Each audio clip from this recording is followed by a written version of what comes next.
Nama? Saya Aisyah. Kerja apa? Ada homestay. Ada untung? Baru lagi? Banyak booking ke? Ah, Modal cukup? ROI? Dah cover loan?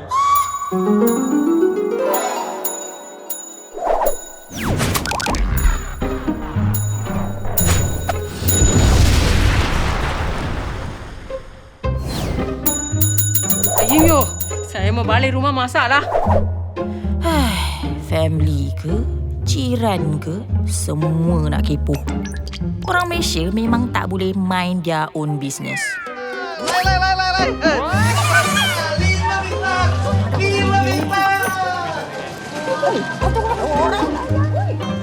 Ini rumah kita.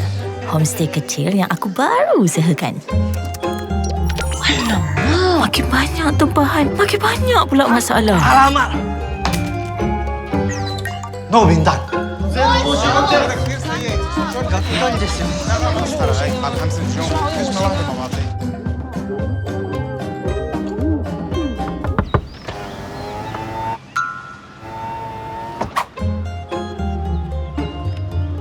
Satu, Bintang. Kita tak sempat nak explain, diorang dah bagi review. tutup bisnes? Kahwin je lah. Adi nak coklat? Nampak tak? Bukan jiran je kepoh. Keluarga sendiri pun sama. Ha, buat pinjaman.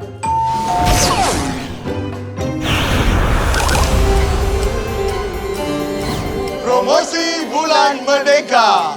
Pinjaman perniagaan. Semua terpaling kepoh. 57% cashback kita bagi. Apply loan RM10,000. Kita bagi kambing free. Oi, mau tipu orang ke? Ini bukan loan. Ini jalan pintas. Masuk perangkap. Tapi baru aku faham.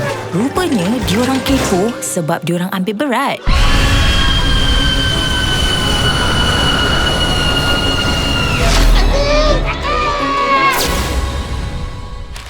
Aisyah, aunty punya anak, punya isteri, punya kawan, punya cousin kerja dengan SJPP.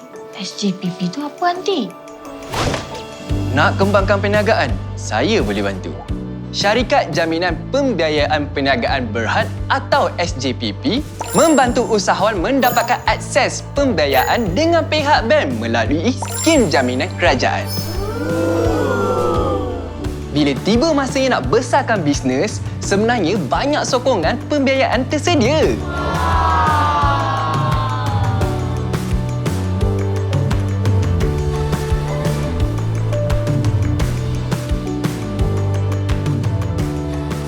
Ya, sekarang aku dah tahu. Malaysians memang kepoh. Tak boleh mind their own business. Sebab bila seorang rakyat Malaysia ada impian, semua orang rasa nak tolong. Dan honestly, itulah Malaysia yang aku cinta dan buat aku rasa bangga. Kalau anda juga seperti Aisyah dan ingin mengembangkan perniagaan, layari www.sjpp.com.my untuk mengetahui bagaimana SJPP boleh membantu.